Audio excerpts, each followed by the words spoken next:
我叫 Cindy， 来自中国深圳。我已经移民到美国1年多了，今年是我第2年在美国上学。现在很多新，我们都有一个非常难克服的问题，那就是如何用一门新的语言，在一个新的国家生活和学习。Oh, sorry. Were you expecting subtitles? If only life were that easy. Hello, my name is Cindy, and I'm from China.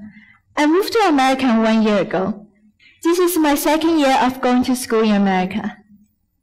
As a lot of new immigrants find out, we have the same problem when we don't speak the language, and we need to learn a new language in a place we have never lived before.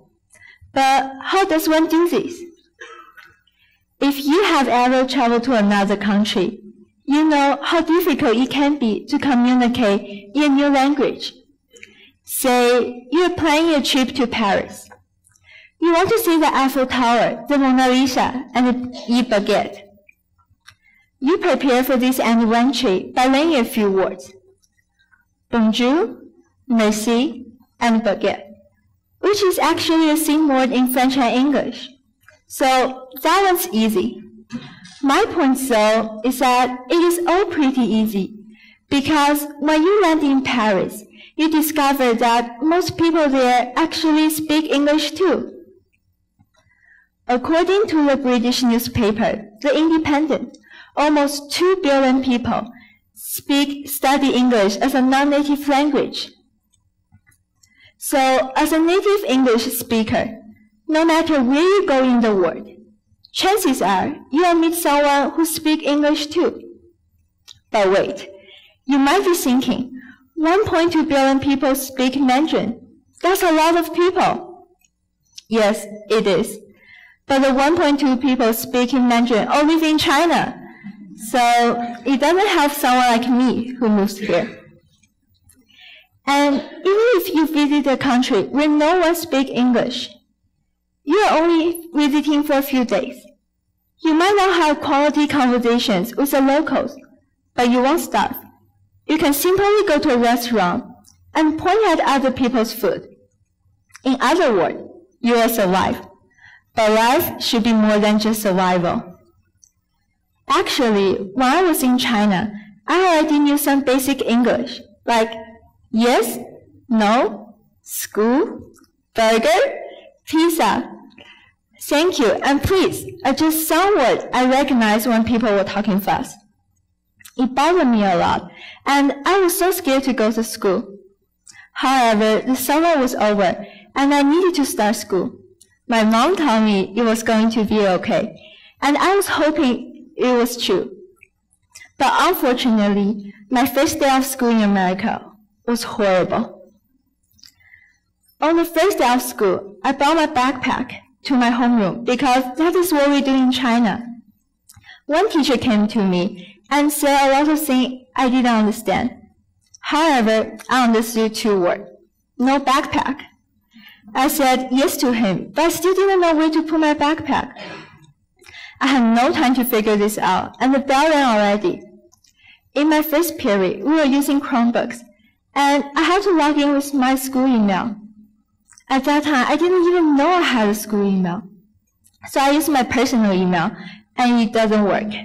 When the teacher asked if anyone had a problem, I was embarrassed that I was the only one who raised my hand. I felt like I was going to cry, because this thing never happened to me in China. People say, it is easy, just make friends and talk to them. But you can't make friends when you hardly speak the language. Although there are many Asian students in my school, but they didn't all speak Mandarin Chinese, so we were at different level of fluency. Again, it was difficult to make friends. After the first day of school, I realized I had to learn English very well, since it was so important if I wanted to live in America. But how to do this? How do you learn a new language in a place you have never lived before? One word, fear. It is a powerful motivator, provided it doesn't cripple you. As long as the fear of not being able to speak a new language is greater than the fear of trying to speak the new language, you will succeed. In other words, attempting to speak a new language can cause much fear. You are afraid of mispronouncing a word or use the wrong pronoun. Mandarin speakers have a hard time using he, she correctly because we don't have gender pronoun or using the wrong verb tense.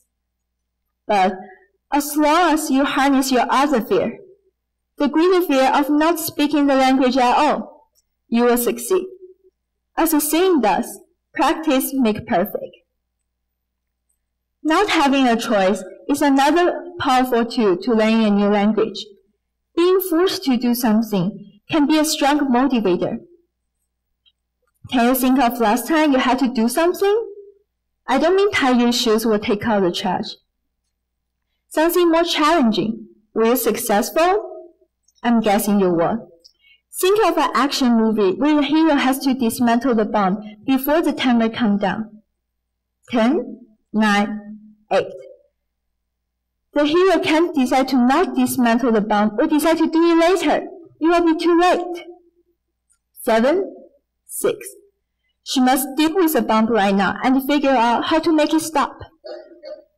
5, 4. I wasn't even sure I wanted to live my life in China. I miss my friend, but my family moved here, so here I am. Like the action hero, I had to dismantle the bomb. I had to learn English. So I started speaking what limited English I knew and quickly learned what I didn't, because it felt like the clock was kicking down every day. 3, 2, 1. My parents and family were very supportive and did not give me too much pressure during the first year of school. So instead, I put pressure on myself. I wondered what could I do to immerse myself into my new environment. I had to go out of my comfort zone and try not to be scared of making mistakes, because accepting mistakes is part of learning. It helps that my aunt, who had moved here much longer and taught me many things I needed to know.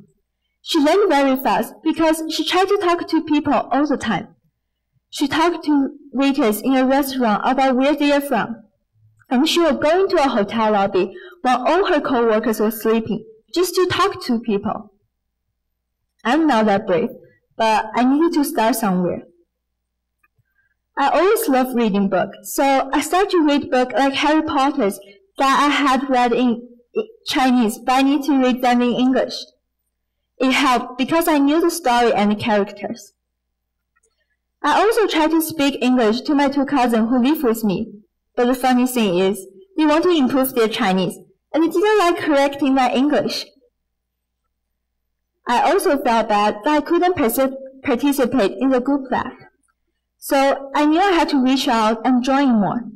Now, I try my best to be just as active in group projects as the other kids, because I knew I was smart enough and shouldn't let language slow me down. However, when I tried, I made mistakes, but I always felt my English was getting better day by day. I began to understand the teachers, and even though there's a lot more vocabulary to learn, I'm using translation application less. And instead of only talking to students that help me with translation, I began to talk to them about other things. Eventually, I started enjoying learning English, because when you start to communicate and have meaningful conversations with people, you find out how many phrases we have in common, their similarities, and you can make connection in our language and culture. For example, we both see something that is easy is a piece of cake, and I learned that the apple of my eyes is the same as the gem in my hand in China. It makes me realize that the people of the world are not so different in the way we express ourselves. This also made me feel that it's all so interesting because different cultures have their differences and their own beauty, but we're all connected at the same time. Because it is not only about language, it is also about a new culture and exploring a new world. So instead of building a wall, I challenge you to build your vocabulary. Try learning a new language and then visit that country. As Mark Twain once said, travel is fatal to prejudice, bigotry, and narrow-mindedness. Thank you.